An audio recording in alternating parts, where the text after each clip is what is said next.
Саламатсыздарбы? Жамааттык медиа студиясынын бүгүнкү Эл Сол программасынын коногу менен тааныштырып кетейин. Бүгүн бизде конокто Кыргызстан курулуш жана курулуш өнөр жай кызматкерлеринин кесиптик бирлигинин төрагасы Элдияр Карачалов. Саламатсызбы? Саламатсызбы. Элдияр мырза менен биргеликте биз ушул профсоюздар дейбизби, кесиптик кошундар дейбизби, кесиптик бирлик уюмдары дейбизби, ушулардын маани маңызы деген эмгек укуктары тууралуу сөз кылабыз. Анда алгачкы эле суроо Элдияр мырза, эмне үчүн ушул кесиптик кошунга кирүү, мүчө болуу маанилүү? Анан деги эле ушул профсоюздук уюмдар кандай болуш керек? Бизде реалдуу картина кандай болуп атат Кыргызстанда? Саламатсыздарбы, урматтуу көрөрмандар? Дагы бир жолу профсоюзга кирүү бул негизинен абдан маанилүү. Эмне дегенде иштеп жаткан учурда бир жылдын ичинде болобу же кийинчерекпи, кайсы бир учурда кандайдыр бир түшүнбөстүктөр болот. Эмгектенүү шарттарын, коопсуздук шарттарын бөлөкчө болсо экен деген тилек болот. Ошол учурда өзүң жалгыз ал маселени көтөрө албайсың, же болбосо чечиш абдан кыйын болот. Бул маселелерди чечкенге профсоюздун табияты багытталган. Эмне дегенде профсоюздар нукура маңызы бул өздөрүнүн мүчөлөрүнүн эмгек жана эмгек менен байланышкан социалдык экономикалык маселелерди, көйгөйлөрдү чечүү жана аларды алдыга жылдыруу. Мекеменин деңгээлинде карасак, бул жамааттык келишим деген түшүнүк бар. Бул мекеменин профсоюз менен жумуш берүүчүнүн ортосундагы бир чакан конституция деп айтсак болот да. Эмне дегенде ал жакка тиешелүү нормалар киргенден соң толук кандуу жүзөгө ашырылганга негиз болот. Мисалы, көбүңүздөрүн балким эсиңиздерде калгандыр, кээ бириңиздер билесиздер. 13-айлык майына деп элде колдонуп калган сөз бар. Ал нерсени профсоюздар кылган убагындачы. Ал жамааттык келишимге кирип, ошонун негизинен кайра 13-айлык катары төлөнөт да. Жамааттык келишимде ал нерсе болбосо, аны жумуш берүүчү төлөнгө укугу болбойт. Башка эмгек шарттарында да ушундай. Бул жөнүндө да кененирээк айтып кетем, жамааттык келишимге да бир суроо бере турган болсоңуз. Андан кийин азыркы учурда профсоюз эмне кылыш керек, кандай болуш керек, жана азыркы акыбалы кандай? Бир тенденция пайда болуп калды. Тилекке каршы биз өзүбүз да күнөөлүү деп айтсак болот. Баягы профсоюздагы 2-3 жылдан бери болуп жаткан чыр чатактын негизинде Кудайым буйрса ал маселелер да чечилет. Укук органдар кийлигишип жатат, Кудайым буйрса укуктуу тарабынан да. Биз арыз жазганбыз, кайрылганбыз, суранганбыз. Кудайым буйрса ал жак чечилет. Анан профсоюз жоюлсун дегенде да кээ бирде бир тенденциялык бир маселелер коюлуп калат. Анан ушул нерсеге мындай капталдан көз караганда бир мындай ушундай бир пикирим айтып кетет элем да. Өкмөт иштебесе, жогорку кеңеш иштебесе, президент иштебесе, биз Кыргыз мамлекети жоюлсун деп талап койбойбуз да. Жогорку кеңеш такыр эле жоюлсун депчи. Кетсин, жаңысы шайлансын, шайлоо аркылуу чечели деген бир маселеди коебуз да. Ошондуктан профсоюз деле ушундай бир коомдук институт, өзгөчө институт, негизинен келгенде бул демократиялык институт. Ушул профсоюздун шайлоолоруна да катышыңыздар деп бир суранат элем да, биздин жумушчуларда. Бир топ мекемелерде профсоюздук уюмдар бар. Расмий түрүндө биздин Кыргызстан профсоюздар федерациясы 2020-жылы 750 000 мүчөбүз бар деп жарыя кылган болчу. Ушул биздин мүчөлөрдөн, ушул биздин жумушчулардан суралат элем. Кайсы уюмда? Кыргызстан профсоюздар федерациясы жалпы Кыргызстан боюнча. Ар кандай ишкана бардыгы жалпы. Бардык ишкана эметкенде жалпы 20 тармактык профсоюз бар, 6 область бар анын курамында. Айыл деңгээлинен баштап шаар, район, область, республиканы алганда 750 000 мүчө бар да. Анан ушул жерден бир маселе бар да. Профсоюз сиздердин укугуңузду ал жерден коргобой калса, же профсоюздун жумушун такыр көрбөсөңүздөр, бир ушу профсоюздук комитеттин төрагасынан барып сурап коюңуздарчы. Жыл сайын отчет болуш керек, каражат кайда кетет, ушу каражат маселесине көп коюшат. Сиздердин укугуңуздар эгерде кысымга алынып жатса, балким кээ бир жумушчулар ойлойт, бул профком кантип чечмегиле, өзү бул жерде зам болуп, жөнүндө катарда кызматкер болуп иштеп жатса деп. Профсоюз системасы бул баштапкы деңгээлден баштап республика деңгээлине чейин түзүлөт жана эл аралык деңгээлге чейин барат. Эгерде баштапкы деңгээлде сиздин маселеңизди, проблемаңызды ал адам чече албай турган болсо, райондук профсоюз бар, облустук профсоюз бар, тармактык республикалык профсоюздар бар. Биз ал маселеге киришебиз жана ал маселени толук кандуу мыйзам чегинде чечкенге аракет кылабыз. Ал көйгөйлөрдү чечкенге бир топ мыйзамдуу негиздер бар. Эмгек кодексинде, профсоюздар кесиптик бирликтер жөнүндө мыйзамында, жамааттык келишимдер жөнүндө мыйзам бар, социалдык өнөктөштүк жөнүндө мыйзамдар бар. Ал көйгөйдү биз бир күндө же бир айдын ичинде чече албай турган болсок, ал көйгөйдүн өзөгү, тамыры мисалы өкмөттө же бюджетте же жогорку жакта болсо, биз демек ошол деңгээлде иштегенге мүмкүнчүлүк бар. Эмне дегенде, жана жамааттык келишимди айтып кетпедимби баштапкы деңгээлде деп. Кыргызстан профсоюздар федерациясы, өкмөт жана жумуш берүүчүлөр уюмдары генералдык келишимге кол коюшат 3 жылда бир. Генеральный соглашение деп коет. Ал жерге Кыргызстанда болуп жаткан эмгек жана эмгек менен байланышкан бүт социалдык экономикалык маселелерди, көйгөйлөрдү коюп, чечип, талкуулап, бир механизмдерин тапканга аракет кылабыз. Ошондуктан кээ бир маселелерди баштапкы деңгээлде чечкенге кыйын болсо, өйдө жактан чечкенге шарт болот. Эми реалдуу картинага келсек да, мисалы сиз азыр бир кандай бир жол жоболору кандай болуш керек ошону айтып атасыз да. Эмне үчүн бизде жыл сайын ошол тигил же бул ишкананын профсоюздарынын мүчөлөрү, кызматкерлери чогулуп алып профсоюз жоюлсун, профсоюз укуктар коргобойт, аты эле профсоюз деген чакырыктарды ташташат. Деги эле бул уюмду мындай бир кагаз жүзүндө эле калат деп ойлойт да. Ушул эмнеден мындай болуп атат? Эмне кылыш керек адамдар? Туура айтасыз. Көрүп аткан адамдар. Жөнөкөй адамдар кандай көз каранды ушул профсоюздун иши? Бул кандай десем, абдан туура талап. Эгерде профсоюз иштебесе, жана айтып кеткендей, ким төрагалык кылат, ким ошол аткаруу кызмат орундарында турат, алар алмашып бөлөк адам көрүнбөш керек. Мен сурооду дагы башка жагынан берейин. Айтарсыз. Профсоюз жетекчиси дейбизби, ошол правкомду. Правкомду ким дайындаш керек? Ошо башта айтып кетем, шайлоого катышыңыздар деген эмнеге айтып жатам? Аны бир гана профсоюздун мүчөлөрү шайлайт. Мисалы, мекемеде 100 киши иштейт дейли, 60 киши профсоюздун мүчөсү деп айтайлы. Профсоюздун төрагасын директор шайлабайт, аким шайлабайт, өкмөт койбойт, профсоюздун төрагасын сиздер өзүңүздөр шайлайсыздар. 5 жылга шайлай турган болсоңуздар, 5 жыл бүткөндө отчетун берет, анын ортосунда жыл сайын да өзүнүн отчетторун берип турат. Андан кийин багы пайдасын көрбөсөңүздөр, туура, албетте, жана сөздүн башында айтып кеттиңиз, жана Баткендеги профсоюздар жөнүндө, больницада иштеп, бейтапканда иштеп жаткан профсоюздун мүчөлөрү жөнүндө. Эгерде иштебесе, алардын өздөрүнүн укугу, эч ким аларды кармалбайт, каалаган учурда чыгат, каалаган учурда кирет. Өздөрүнүн башчыларын алмаштыра өтсө, алмаштырат. Не дегенде, бул коомдук уюм, ар бир мүчө буга өз ыктыяры менен кирет. Өз ыктыяры менен чыгып кеткенге укуктуу. Эмне кылыш керек ошондо дагы? Мисалы, ушу профсоюз иштешке. Профсоюз каалап атышат, бирок иштебейт. Бул үчүн ошол кандай бир жамаат өзүлөрү ошол бир кандай бир башка адамды шайлоо процесси канчалык таасир эте алат, мисалы, жетекчиден сырткары? Профсоюз мүчөлөрү шайлайбыз десе, кайрылып, жарыя кылып, профсоюздун деңгээлине жараша 2 жумалык, анан 1 айлык мөөнөт бар. Жалпы жыйынды өткөрүп, ал адамдын отчетун алып, жактырбаса, бөлөк адамды шайлаганга толук кандуу укуктуу.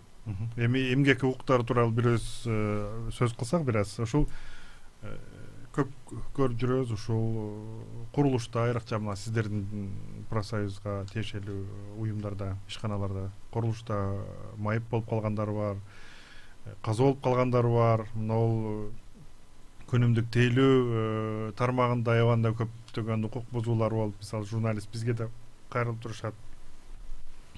Кандай ушул эмгек укуктары бизде каралган? Жана кайсыл мекемелер, мамлекеттик мекемелер көзөмөл кылат буга? Мамлекеттик мекемелерден мамлекеттик экологиялык жана техникалык коопсуздук боюнча инспекция бар болчу. анын курамында атайын бөлүм бар эле. Бир убагында эмгек инспекциясы деп койчу. Кыргызстан боюнча ал жерде 29 гана жумушчу калган, мамлекеттик инспекторлор эмгек багытында. И башка бир да мамлекеттик мекеме эмгек маселеси боюнча көзөмөл жүргүзбөйт. Прокуратура мамлекеттик органдарды, муниципалдык органдарды текшере алат. Мыйзам аткарылбай жаткан учурда эмгектик маселелерге киришип алат, бирок түздөн түз эмгектик маселе болсо, бир эле ушул мамлекеттик инспекциянын курамында мурда бөлүм карачы. Азыр аларды Минздрав кылышан койчу эле. Саламаттык сактоо министрлигинин курамына өткөрүлүп жатат. Россияда 2012-жылы ушундай бир тажрыйба болгон. Эмгек министрлиги менен ошо саламаттык сактоо министрлигин бириктирген. Жыйынтыгында анын жакшы натыйжасы болбой, кайра бөлүп өзүнчө министрлик кылган. Кыргызстандагы ушул жолго түшүп алды. Менимче кайрадан эки министрлик эки бөлөк багытка кетет. Не дегенде эмгек багытында саясат жүргүзгөн өзүнчө мамлекеттик орган болбосо, эмгек укуктары, эмгектик мамилелери кыйла начарлап кетет. Бунун тажрыйбасы алыс кетпей эле Россияда бар. 2012-де болгон, кайра ордуна келишкен. Ошол эле учурда эмгек инспекциясы 1999-жылдан бери Кыргызстанда иштеп келе жаткан, ага чейин мамлекеттик көзөмөлдүү профсоюздар жүргүзчү эмгек багытында. Анан тилекке каршы да бир жер бар. Ушул эмгек багытында маселелер көп көтөрүлөт, мыйзам долбоорлор кабыл алынат. Эмгек кодексине 2004-жылдан бери бир 100дөн ашык өзгөртүүлөр киргизилип калды. Анан тилекке каршы ушу мамлекеттик эмгек инспекторлор көңүл бурулбайт да. Кыргызстан убагында эл аралык эмгек уюмунун 81-чи конвенциясын кабыл алган, ратификация кылган. Ал ратификациянын негизинде ушул эмгек инспекциясы өзүнчө мамлекеттик орган болуш керек. Жоктун инспекция катарында. Анан ал инспекция күнбү түнбү кайсы күндүн болбосун, майрам болобу, барып тиешелүү мекемени маалымат бербей туруп, көзөмөлдөп, карап, коопсуздук маселесин, эмгек укуктары боюнча маселесин караганга толуккан укуктуу да. Бирок бизде мораторий бар. Бир жагынан карасаң жакшы. Ишкерлик субъектилерин текшерүүгө 2 жыл мурун мораторий киргизилген, быйыл да кайра узартылды. Бир жагынан жакшы көрүнүш, биздин бизнеске шарт түзөлү деген. Бирок ошол эле учурда көзөмөл жакшы болбогондуктан, жана сиз айтып кеткендей, бизде курулуш тармагында тилекке каршы адамдар каза болуп жатат. Арыз түштү же кандайдыр бир окуя болсо, барып текшергенге мораторийга тиешеси жок да, же тиешелүү. Убагында бар болчу, арыз жазса дагы каралчу эмес. Кийин алып койгон, арыз жазсаңыз караласыз. Бирок элестетиңиз, инспекцияга кайсыр жумушчу барып көйгөй болсо, проблема болсо, эмгектик багытында өзүнүн жанына дагы оор нерсе алып келе турган, жаракат алып келе турган нерсе болгондо болсо барып жазганды 100 адамдан бирөө жазбаса жок. Алар журналисттерге барат. Андыктан адамдарга дагы айтып кетелик, журналисттерге барга эмгек инспекциясына барыш керек. Эмгек инспекциясы мындай айтканда азыр ушул жок. Жок, азыр ошонун ишин ким аткарат азыр? Азыр мамлекеттик инспекциянын ичиндеги бир кичинекей бөлүм азыр саламаттык сактоо министрлигине өтүп жатат. Алар статус толук өтүп бүтелек, статус толук кандуу тактала элек. Демек, мамлекеттик көзөмөл бул багытта жок десек болот да. Бирок биз конвенцияны алганбыз, аткарабыз дегенбиз. Азыркы биздин бийлик дагы жарыя кылып жатат, аткарабыз деп. Мен ишенем, аткарышат. Ошондон эмгекти көзөмөлдөө маселеси аябай начар болуп жатат да. Жана мораторийден дагы өзгөчөлүктү киргизиш керек. Айтып кетпедимби? Жана конвенцияда көрсөтүлгөн күнбү түнбү любой убакта барып карап көзөмөлдөгөнгө укуктуу да. Андай көзөмөл болбосо, Кыргызстанда болуп жаткан курулуш тармагындагы, коомду тейлөө тармагындагы өзүңүздөр көргөнсүздөр, кафеде баллон жарылып кетип, быйыл да каза болду, мурдагы жылда каза болду. Премьер-министр чыгып бүт ошундай мекемелердин баарын текшергиле дегенде, жумуш берүүчүлөр ассоциациясынын башчысы чыгып эмне деди? Сиздердин мораторий бар, текшере албайсыздар деп койду. Бүттү, көзөмөл жок. Ошондуктан баягы бир учурда шарттар түзүп бериш керек жумуш берүүчүлөргө туура. Ошол эле учурда көзөмөл болуш керек. Өзгөчө эмгек багытында коопсуздук багытында ошо негизинде бизде Кыргызстанда жабыр тарткандардын саны азыраак болот. Көзөмөл кечирип койсуң. Көзөмөлдүн жанагы мораторий жарыяланганына келген моралин түшүнгүм келет да. Бул деген жанагындай коррупция болуп кетпесин деп эме кылган. Анда эмне үчүн бул закон чыгат дейм да, ушул бири-бирине каршы келет азыр бул жерде. Кандай десек, багы жакшы тилек ой бар да. Эгер кагаздагыдай, жазылгандагыдай барып текшерсе, ага эч кандай акча беришин да кереги жок, жана иш берүүчү таттанкай иш ордун өстүрүш керек. Ал жерде болсо ал акчасын алат, текшербей эле кетип калат. Ушунун айынан мораторий жарыяланды да. Ооба, багы бир көйгөйдү жабабыз деп түп тармыр менен чаап салдык. Чапканда ал көйгөйдүн жыйынтыгында бул жактан бөлөк көйгөйлөр пайда болуп атат. Жана эле сиз айткандай, тилекке каршы биздин жумушчулар, катардагы жумушчулар каза болуп жатат. Жана жумушчу дагы ошол учурда кафеге сиз да барасыз, мен дагы барам. Көзөмөл болбогондуктан мурдага караганда, айтсам, Оршетинде рисктер көбүрөөк. Эми эмгек коргоо жөнүндө айтып кетсек, бизде Кыргызстанда канчалык деп ойлойсуз? Кандай баа берет элеңиз эмгек корголушуна? Бул бааны жумушчулар менимче өзү бериш керек. Бирок мен өзүм канааттанбайм да. Мен өзүм канааттанбайм. Не дегенде көп жылдан бери чогулуп калган көйгөйлөр бар. Ал көйгөйлөрдү багы биз жалгыз чече албайбыз. Аракет кылган менен тиешелүү деңгээлде ал нерсени өтө албай жатабыз. Мисал катары, бизде Кыргызстанда өстөрбөсөр патент бар деп коелу. Биздин курушчулар объектилерде иштеп жатат, курулуш объектилеринде. Кээ биринде патент бар, кээ биринде патент жок. Бирок алар жумушчулар. Биздин мыйзам чыгаруучулары, Кыргызстан мыйзам чыгаруучулар деп коелу, депутаттар. Убагында биздин ошол жумушчуларды куручу болобу, таксидан таксист болобу, телөө тармагында болобу, аларга патент алынсын деп туруп, аларды бизнесмен кылып салды. Алар азыр бизнесмен катары иштеп жатат.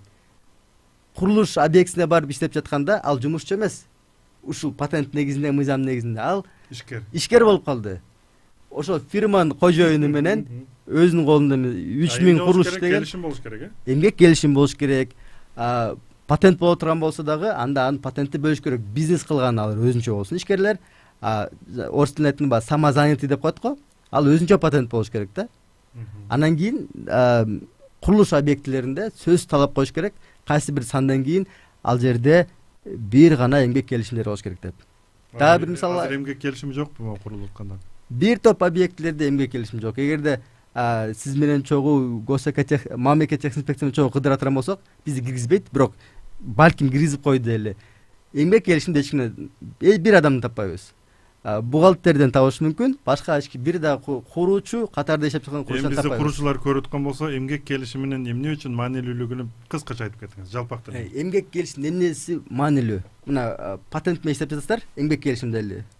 Патенттин негизинде эртеден кечке иштейсиздер, жабыр тартып калсаңыздар, компенсация алыңыздар мүмкүн эмес. Эч жерде жазылган эмес. Эч жерде жазылган эмес. Ооруп калсаңыздар, өзүңүздөр жооп бересиздер. Өргүгө чыгам десеңиздер, өзүңүздөр барып чыгып эс алып келесиздер, айлык эч нерсе албайсыздар ага. Одгул болуп калат. Ошол эле бейтапканага бара турган болсоңуздар, баардыгын өзүңүздөр төлөйсүздөр. Багы Оршетинде сооплата ар кандай маселе жок. Эмгек келишим болсо бул эмне? Эмгек келишим боло турган болсо, жабыр тартып алгандар көрсөтүлүш керек. Эмгек келишимде саат канчадан канчага чейин иштейсиз, кандай сиздин милдетиңиз бар, кандай укуктарыңыз бар, кандай жумушка кандай айлык аласыз, канчадан канчага иштейсиз, бүт баары так жазылыш керек. Ошонун негизинде ооруп калсаңыздар, жана больничный деп коет го, убактылуу жумушка мүмкүнчүлүк болбой калса, ал төлөнүш керек. Өргүгө чыксаңыз, өргүңүз 28 күн минималдуу түрдө төлөнүп бериш керек. Бир жылда бир өзүңүз эсебиңиз эмес, жумуш берүүчүнүн эсебинен. Социалдык төлөмдөр, подоход налог алар төлөнөт. Бейтапканага бара турган болсоңуз, бир топ кызматтар сизге бекер болот.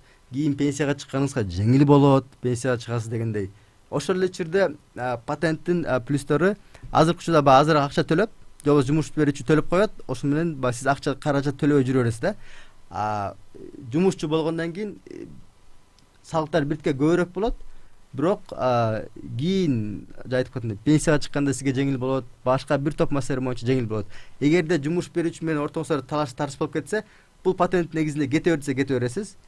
Жумушчу болсоңуз кете бер десе кетпейсиз, иштейсиз. Эгерде болбой эле чыгарып кетип жатыр болсо, бизге профсоюзга кайрылыңыздар. Мамлекеттик инспекция аркылуу, сот аркылуу соттошуп, сиздин эмгек укуктарыңызды ордуна алып келгенге биз даярбыз. Эгер патент менен иштеп аткан болсо, анда силерге кайрыла албайбы? Патент менен иштеп жатканда бизге кайрылса дагы биз ОЗЭК конституция берсек, жумуш бар тиги курулуш компаниясына барганда тилер айтат, бул жумушчу эмес, бул ишкер, бул бизнесмен. Кете берле деп коет, бүттү. Бирок ошонун ортосунда да бир кандай бир келишим түзүш керек да өзү. Ал жерден көбүнчө патент менен иштейт, келишим түзгөндө деле ушундай кылып түзүп коет, каалаган учурда бүттү десе бүттү болуп кетип калат да. Андан кийин профсоюз болгону өздөрүнүн катардагы мүчөлөрүн гана коргогонго, алардын укуктарын алдыга жылыранга укугубуз бар да. Башка нерсеге укугубуз жок. Сотко катышканда да андан доверение салбай эле иштей берсек болот. Сиздин тармагыңыз жөнүндө бир аз статистика келтирип коелукпу? Мындай элге эме болсун да, мындай статистика мененчи. Мына Кыргызстан курулуш жана курулуш өнөр жай кызматкерлеринин кесиптик бирлигинде кандай бир мезгилде алып туруп айтып кетпейсизби? Канча адам кайрылды, канча адамдын эмгеги корголду, ушундай иштер жүрдүбү? Эч ким кайрылган жокпу? Кайрылат, албетте. Иштер жүрөт. Мисалы 20-жылда алабызбы, же азыркы акыркы 3 айда алабызбы, 2 айда алабызбы? Биз кандай десем, декабрь 2020 бери рейдерлик басуу алып болгон биздин профсоюзда. Кээ бир депутаттардын катышуусу менен, ошондуктан жеке мен дагы башка кээ бир төрагалар жумуш ордуна кире албай жатат. Бирок бир жылдын ичинде бизге бир 100 арыздын тегерегинде арыз болот. Ошол эле учурда биз өзүбүздүн пландык бир майда бара текшерүүлөрдү жүргүзөбүз. Көзөмөл катарында эмес, кандай десем, бир кеңеш берүү катарында, коомдук көзөмөл, мамлекеттик коомдук көзөмөл катарында жүргүзгөнгө укугубуз бар. Жумушчу кайрылбаса деле, ошол мекеменин бизде профсоюз бар мекемени карап, көзөмөлдөп, текшерип, документтерин бир сыра карап чыгып, эгерде катачылык болсо, ушул катачылыктарды оңдоңуздар деп орусунда предписание беребиз. Аны бир айдын ичинде жумуш берүүчүлөр оңдойт. Анан бул жерде мындай штрафы жок, айып пулу жок. Кээ бир маселе чечкенге болот да. Анан кайра эле суранат элем, биз тилекке каршы баягыдай эле биздин профсоюз мүчөлөрү деле, башка кызматкерлерде негедир баягы профсоюзга кайрылып же сотко кайрылып, башка мамлекеттик мекемелерге укугу бузулуп калса кайрылгандан коркушат да. Эмнеге? Жумуш берүүчү менен мамилемди бузуп алам деген. Туура, ал жагы деле бар. Бирок багы мындай капталдан бир караганда бир ушундай бир бизде кырдаал түзүлүп калган. Бизде адам жумушчулардын өздөрүнүн укугун коргоо мындай маданияты жок көсө да. Коргой турган болсо эле, мен жамааттан чыгып калам, бул коллективден. Анан жумуш берүүчү жаман көрөт деп. Сөзсүз душман болушун керек. Профсоюзга урматтуу мүчөлөр, урматтуу мейли катардагы кызматкерлер, кайрылыңыздар. Биз дарылоо барып, алар менен урушуп, тирешип алыспыз. Буну конструктив жол менен чечсе болот. Арыз негизинде карап чыгып, балким сиз жарыя кылбай эле жамаатты келишим айтайынбы, кемерак болсун да, мындай сөзүбүз. Ушу жакын болот, айтасың. Мисалы, жакында эле мага Кыргыз почтасында иштеген аял кайрылды, Бишкектеги Кыргыз почтасынын бир бөлүмүндө, борбордук бөлүмдөрүнүн биринде. Тагыраак айтсак, ошол жанагы саат турган жанагы ошонасындагы ошол аял кайрылды. Мисалы, ошол аялды аял баласы көп кайрылды. Мисалы, ушул травля болгон, ушундай тукуруу, жамааты тукуруу, жакандары ушундай бир акчалары жоголуп да. Же болсо да мисалы аябай майда иштерден топтолгон да бул нерсечи. Каршы тукуруу, мисалы атайын жаман кардарларды ошол адамга жиберип, ошол аялга жиберип, же болсо да ушундай деп ушу айтып атат тиги аялчы. Мисалы ашканага киргенде аны мындай сүйлөшпөй коюп, же болсо кайра мыскылдашыпчы. Ушундай нерсеге эме болуп, анан ал аял ооруп, дарыканага жатып, дарыгерге да кайрылдым деп айтып атат. Анан эми ошол иштен да кетсем өз айлыгы 5.000 сом экен, бирок ошол иштен кеттүү азыр ойлонуп атыптыр да. Ушундай жол менен ушундай профсоюзга караса профсоюз эч кандай укугу бузулган жок деп бүтүм чыгарыптыр да. Мисалы мамлекеттик ишкана мекеме ушундай учурда эмне кылыш керек да? Багы өзүнүн баштапкы мекемедеги профсоюз кайрылганда мисалы милицияга караса деле бул майда барат эле нерсе экен дейт, көңүл бурбайт. Тигилер келсе деле эми жок, жатынакай эле иштеп атат, эч кандай эчтеке байкабадык деп атат. Бирок майда нерседен болуп атат деп айтат да. Бул дагы болсо эми ошол кызматкердин пикири. Ошондой учурда эмне кылыш керек? Мисалы же өзү видеого тартыш керекпи, же эмне кылыш керек? Мисалы эч кандай жагынан факты жок болсочу. Бул жерде ушул сыяктуу көйгөйлөр менен мен дагы убагында иштегем. Мыйзам негизинде карасаң, мындай бузуу деле жок да. Айлыгын кыскарткан эмес, сөгүз жарыя кылган эмес, жумуштан кармабайт, убагында келет, убагында кетет. Анан психологиялык мындай бир эле психологиялык бир кысымдар болот, эметет. Милиция кайрылабы, кайсы мамлекет мекеме кайрылбасын, алар карап туруп мындай айтсам, мыйзамдын материалдык бузуусу болбоптур деген ой менен эле багы жаап кое берет да иштеричи. Анан бул жерден эмнени айтыш керек? Өзүңүздүн профсоюзга кайрылганына ал бир, тарамактык профсоюзга да кайрылыңыз. Сиз айткандай кээ бир ушул маселелерди видео фиксация кылып өзүңүзгө алыңыз. Анан кийин мен жана эмнеге айтып кеттим? Бизде эмгекти коргоо маданияты жок депчи. Эмне себептен жок? Мисалы ушуга жакын бир эме алайын, KFC'де иштеген бир кыз бар болчу.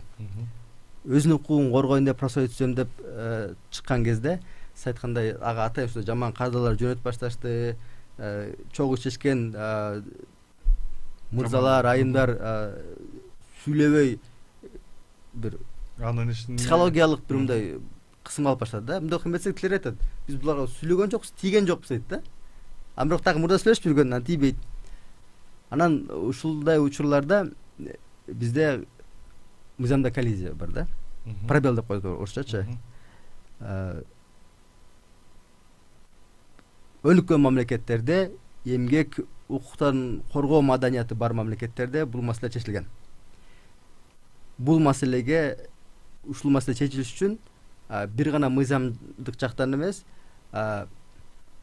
коомдук пикир аркылуу маселе чечилет. Кандайдыр бир иш-чаралар жүргүзүлөт. Анан бул нерсени кантсам иретине келтириш үчүн биз Кыргызстанда эмгек кодексине ушул багытта бир атайын нормаларды киргизиш керекпиз да.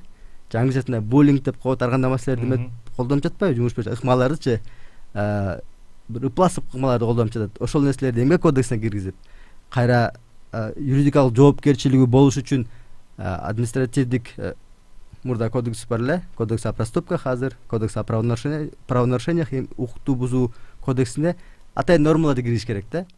Не дегенде жоопкерчилик болмоюнча, кандай десем, таза эмес жумуш берүүчүлөр мындай бир жаман ыплас нерселерди өзүнүн кээ бир жумуштарына колдоно берет. Ал жумушчулар азыркы учурда мыйзамдын негизинде өздөрүн ачык-ачкыр коргой албайт. Ошондуктан видео запись кылып эле ошентип өзүн сактап алып турса болот. Өзүнүн эмгек келишимин карап, бир сыйра өзүнүн милдеттерин окуп чыгып, ошонун негизинде гана так иштеп, так жүрүш керек. Жүрөккө бул нерсени жакын албай эле коюш керек да. Чынчыл болгонго аракет кылыш керек. Чынчыл болгонго аракет кылыш керек. Бул маселени көтөрүп айтып туруш керек. Анан кайреттиктен жүрөгүңүздөргө жакын албаңыздар. Не дегенде жалгыз бир көйгөй чечиш тилекке каршы кыйын болуп калды. Ошол эле кызды жана айтып кеттим, KFC'де иштеп жаткан кызды коомчулукта колдобой, кайра басым алып баштады да. Сен өзүң мындай кылган окшойсуң, сен мындай кылган окшойсуң, KFC сонун мекеме дегендей кылып маселелерди айтыпчы, эл аралык стандарттар менен иштейт деп. Анан ал кыз бөлөк жумуш таап, бөлөк жака кетип калды өзүчү. Анан ушун негизинде айтат элем, урматтуу жумушчулар, профсоюз деген бул бир адам эмес да. Профсоюз деген бул чоң кыймыл. эгерде биз Кудайым буйрса бир чоң кыймылга айланып алсак, ар кандай көйгөйлөрдү мыйзамга такап эмес, башка дагы бир топ механизмдер бар, башка шарттар бар. Жанагы мен айткандай жамааттык келишим бар. Жамааттык келишим жакшы болуш үчүн мекемеде жок дегенде бир 50%-дан ашык жумушчулардын саны профсоюзду колдоп чогуу иштеп турган болсо, жакшы нормаларды кабыл алса болот. Мисалы, жумуштан кыскарта турган болсо, 2 айдыкын төлөйт го, выходной пособие деп. Анан кийин 3 айдыкын төлөп берет. Биздин профсоюз кирген кант цемент заводунда андай учурларда 5 айлыкка чейин төлөйт. Жамааттык келишим киргизип койгонбуз. Обед түштөнүүгө бара турган болсо, бир мезгилде бекер алганбыз, кийинки эмеде арзаныраак кылып түзүп берип койдук келишимдердин негизинде. Сиз ушул эме цемент заводунда иштеп кеткен болсоңуз, пенсиялык куракта болсоңуз, сизге кышында 2 тонна көмүр алып берет. Эми ушундай бир топ маселелер киргизип алса болот да. Эгерде мекемеде профсоюз күчтүү болсо, жакшы нерселерди жүзөгө ашырса. Кыргызстанда да бар турбайбы профсоюз? Кыргызстанда бар. Күчтүү уюмдар бар. Ошол эле Кумтордо күчтүү профсоюз бар. Биздин чоң мекемелерде иштеш жеңилирээк болот да. Бирок бизде азыр майда барат мекемелер абдан көп. Анан кийин мамлекеттик мекемелерде негедир биздин кызматкерлер көнө алганбы, биз мамлекеттик кызматкербиз же бюджеттик кызматкербиз деп, анан бир көйгөйдү кое турган болсо, мен биздин директорго же башчыбызга туура эместесин айтып атам, мен душман катары деген катары сезилип калат да. Ошондуктан профсоюзга биригиңиздер, профсоюзга туура адамды шайлаңыздар. Профсоюздун окуулары бар. Сени байкасаңыз, аны мыйзамсыз жол менен күрөшпөңүз, Аны мыйзамсыз. Ушундай айтып коеюн. Мыйзамсыз бир иш-чаралар болуп жатканда чоң суранч каршы иштейт. Анысы барбаңыздар. Сизге каршы иштейт. Ошол эле почта менен мыйзам 2 түрүн айтып коеюн.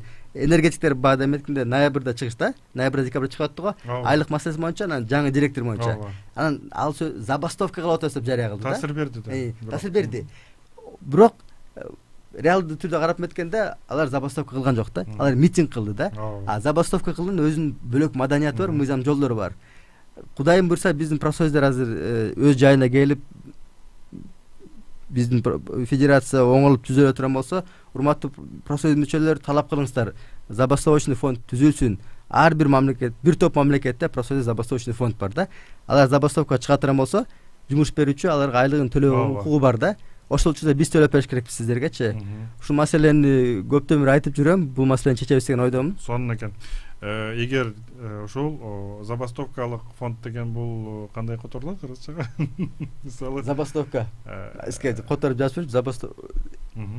Иш кылып ушул забастовка. Атайын термин бар эмгек кодексинде. Кор боюнча, жоса фонд боюнча да кайрылсаңыздар болот, профсоюз уюмуна, борбордук уюмуна келип туруп кайрылсаңыз болот. Анан жана биз перспектива тууралуу сөз кылып калдык эле. Ушул акыркы суроо болсун, ушул профсоюздук уюмдардын же болбосо ушул кошундук бирликтердин келечеги кандай көрүп атасыз Кыргызстанда? Профсоюздун келечеги жакшы. Не дегенде Кыргызстанда эмгек багытында абдан көп көйгөйлөр бар. Эл көп нерседен тажады, кыйналды. Ким биздин көйгөйүбүздү чечет деген суроону көп беришет. Профсоюз жоюлсун, кереги жок дегенде маселелер көтөрүлөт. Бирок урматтуу профсоюз мүчөлөрү, урматтуу катарда Кыргызстандын жарандары, профсоюзду биз оңдоп түзөп алсак, бир топ көйгөйлөр кыйынчылыгы жок чечилет. Кантип чечилет? Эгерде Кыргызстан профсоюз федерациясы ачык айкын таза иштей турган болсо, өкмөт менен, башка мекемелер менен, жумуш берүүчүлөр менен атайын келишимдерди профессионалдык деңгээлде жакшы түзө турган болсо, көп маселелер чечилет. Жанагы эле генералдык макулдашуу аркылуу маселени чечсе болот. Азыркы учурда жана көйгөй катары айтып кеттик го, биздин жумушчуларды ишкер кылып салды, бизнесмен кылып салды деп. Ушул маселе боюнча дагы жакында көп бир топ маселелер көтөрүлөт. Өткөн жумада айдоочулардын профсоюзу түзүлдү. Биз айтканда баягы жалпактарды таксистердин профсоюзу түзүлдү. Алар биздин курулуш профсоюзуна кирди. Алар дагы азыркы учурда бизнесмен болуп калган. Аларды дагы жумушчу катары укугуна жетүүгө азыр биз бир топ жумуштарды алып барабыз, акцияларды жүргүзөбүз. Ошондон урматтуу жарандар колдоп коюңуздар, өтүнөбүз. Не дегенде биздин таксисттер алар бизнесмен эмес, алар катардагы эле жумушчулар. Эми профсоюздун келечеги жөнүндө дагы жакшыраак айтсак, жакынкы арада профсоюз өзүнүн келечегин чоң съезд аркылуу чечип тактап алыш керек. Мен ишенем, президент, башкы прокурор жана башка укук коргоо органдары ушу бизден ызычы болуп жаткан көйгөйлөргө мыйзамдуу жол негизинде кийлигишип, бул мыйзамсыз талаага өтүп кеткен нерселерди бир мыйзамдык талаага алып келет деген ойдомун да. Кыска айтканда, бир топ арыздарды бергенбиз. Ал арыздын негизинде биздин укук коргоо органдары иштей турган болсо, бизге зордук зомбулук көрсөтүп жаткан адамдардын баары камалат же болбосо четтетилет деген ойдобуз. Анын ичинде депутаттар да бар. Жакшы депутаттар да бар, беркилер да бар. Анан жоба ачык айткым керек, жардам берген член депутаттар бар. Анан профсоюзду нугуна салып алып турган болсок, эң бирден биринчи маселе, мен айтып атам, айкындуулук болуш керек. Биздин бюджеттин баарын ачык алып чыгып биз көрсөтүш керекпиз. Анан бизде Кыргызстан профсоюздар федерациясынын советинде 29 адам бар. 29 адам бир топ маселени өзү чечип коюп атат. Мен ушу жакынкы арада съездде маселени киргизем, катардагы профсоюз мүчөлөрүнөн колдоону суранам. Кыргызстандагы профсоюздун 1 сантиметр мүлкү сиздердин макулуңузсуз эч жакка сатылбаш керек. Мораторий жарыялап коюш керекпи, жок дегенде 5 жылгачы бир да мүлк жок болбош керек. Эгерде биз 1,5 аны бере турган болсок, аренда болом, не болот, анын баары ачык айкын болуш керек. Уставка биз атайын нормаларды киргизиш керекпиз. Профсоюз бул демократиялык уюм болгондон кийин түздөн түз демократияны киргизгенге азыркы учурда шарттар бар, негиздер бар. Биздин профсоюз өзүнүн тиркемебизди даярдаганбыз, аны биздин өзүнүн тармакта колдонуп туруп, кийин федерациядагы жайылтабыз. Ошол тиркеме аркылуу биздин 750 миң жаран мүчөбүз кирип, чоң орчундуу маселе боюнча добуш бере турган болсо, мен төрага катары мен бул жака басам десем дагы, биздин профсоюз мүчөлөрү бол жерге барыла дейтирген болсо, биз ушул жерге барыш керек, ушул кызматты биз аткарыш керекпиз. Не дегенде, биздин айлык, биздин мандатыбыз ушул профсоюз мүчөлөр тарабынан берилген. Ошондуктан биз ушул жумуштарды аткарыш керекпиз. Андан кийин забастовочный фонд 1, солидардуулук фондун биз түзүш керекпиз. Биздеги профсоюздагы мүлктү туура, таза колдоно турган болсок, көп маселени чечкенге негиз болот. Азыр баягы кандай десем, популисттик жарыя кылбайын дегенге аракет кылып атам, бирок бир экономисттер менен чогуу биздин мүлктү алып карап санап көрдүк. Бир таза инвесторлор менен иштей турган болсок, биздин Кыргызстан профсоюздар федерациясынын мүлкү 1,5 миллиард сом бизге берип туруш керек, жок дегенде. Ошонун негизинде забастовочный фонддон тышкары солидардуулук фондун түзүүнү мен сунуш кылып айтып жүрөм. Солидардуулук фонду эмнени кылыш керек? Биздин мисалы профсоюздун катарда мүчөсү жумуштан кетип калып, жумуш берүүчү менен соттошо турган болсо, ал багыш ойлойт, мен жарым жыл кантип айлык табам, мен жарым жыл эмне кылам, мейли профсоюз бекер жардам берсин, сотко барсын, мен үй бүлөмдү кантип багам деп суроо берет да. Ушул багытта мен сунуш кылып жатам. Ошол жарым жыл учур биз фонд аркылуу акчаңызды биз төлөп турайлы. Жарым жылдан кийин биз отуп алгандан кийин акча кайтып келет бул жака. Сиз жарым жыл башыңыз оорубай, ойлонбой соттошо бересиз. Профсоюзга тиги компанияныкы акча фирма аягында төлөп коет, бар эле төлөш керек болот, сизге бермек да колуңузгачы. 6 айдыкын кошуп туруп, бирок 6 ай ичинде үй бүлөңүздү багыш керексиз. Ушул сыяктуу бир топ маселени чечкенге негиз пайда болот. Ошон үчүн урматтуу биздин профсоюз мүчөлөрү, жалпы эле Кыргызстандын биздин жарандары, профсоюзга кириңиздер, профсоюздагы айкындуулукту талап кылыңыздар. Бул абдан бир маанилүү коомдук институт. Эгерде бир туура багытка салып отурган болсок, бир топ көйгөй болбой калат да. Рахмат сизге. Анда ошол менен эфирибизди жыйынтыктайбыз. Биздин студияда, Жамааттык медиа студиясында Кыргызстан курулуш жана курулуш өнөр жай кызматкерлеринин кесиптик бирлигинин төрагасы Элдияр Карачалов болду. Сизге чоң рахмат. Биз Элдияр мырза менен биргеликте кесиптик бирлик уюмдары тууралуу, эмгек укуктары тууралуу кеңири кеп кылдык. Сөзсүз түрдө ушул кошумча маалымат үчүн ушул Борбордук профсоюз бирлигине жана ошол кесиптик уюмдарга кайрылыңыздар жана маани маңызын талап кылыңыздар. Рахмат сизге, Элдар мырза, атайын келип бергениңиз үчүн. Рахмат.